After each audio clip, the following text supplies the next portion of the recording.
You're welcome to Introductions to New Testament Greek with Moses Ife Adedoyin. Be attentive. Keep following. Don't go away. God bless you.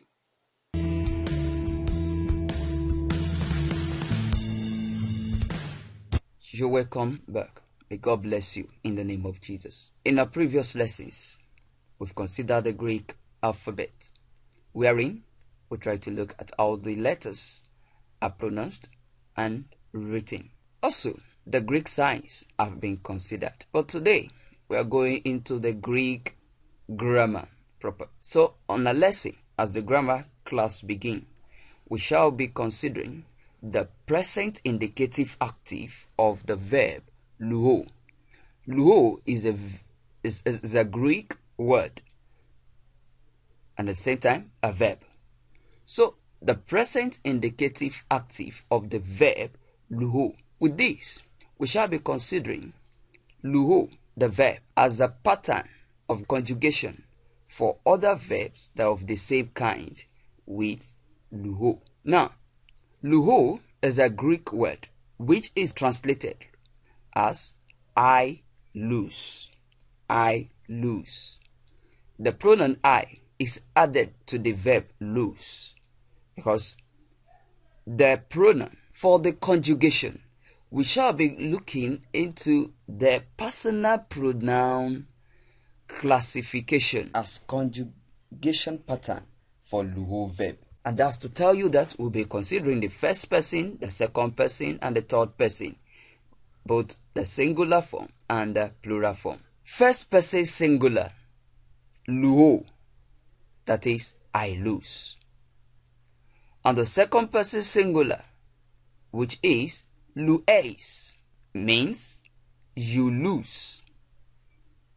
The third person singular, luei, that is, he or she or it loses. Now, for the plural form, the first person plural, we have luomen, we lose. Second person plural, luete, you lose in the plural form. The third person plural is lucy, lucy, that is, they lose. Now, going back, the luo can be divided into stem and ending. The stem remains while the ending keeps changing. The first person singular has the ending as omega, and that's to tell you that the inflection omega. The second person changed to ace, which is epsilon, iota, sigma. And the third person singular, we have it as a, which is the epsilon, iota. Now the plural part, first person, we have omen, omicron, mon, epsilon, nun. And for the second person plural, we have ete, that is epsilon, tau, epsilon. And the third person plural, that's usin, the diphthong, omicron, upsilon, and sigma, iota, and the movable nun. It is refers to as movable nun because it may and may not be included. So that's the reason why we have it in the bracket. In Greek, the subject of the verb and the number are already made adequately lucid through the variable ending. Luo as a Greek verb, try to make it clear that it is expressed in the first person singular. So personal pronoun need not to be added except for special emphasis. If you are adding a name, like you want to add Jesus, lose, then that will be the third person singular. Jesus loses, rather, Jesus loses. That will therefore be Yesu luhei. You had luhei with Yesu. Jesus is Jesus. So it will therefore be Jesus luhei. When we have luho as I lose, in another form we can have it as I am losing. So in English, I lose happens to be belongs to a tense, a particular tense, a present tense. I am losing is another tense, which is in the continuous form. the English translations show that there are more tenses in English than in Greek. So the Greek tense given performs the two functions. Luho will therefore be functioning as I lose, and at the same time I am losing. So while translating, note that the statement and question forms of Greek expression are not different. What differentiates them is the punctuation.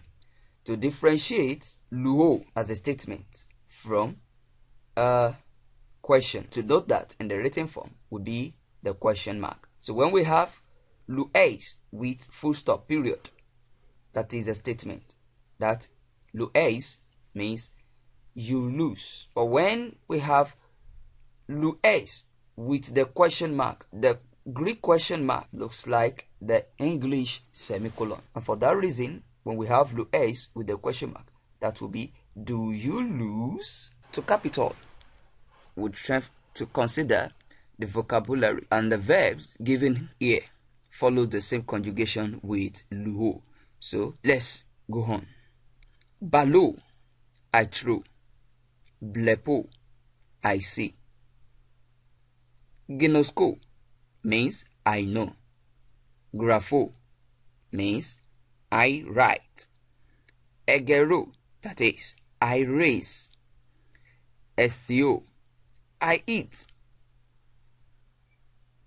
Eurisco, that is I find. Echo, that is I have. Therapeho, that is I heal.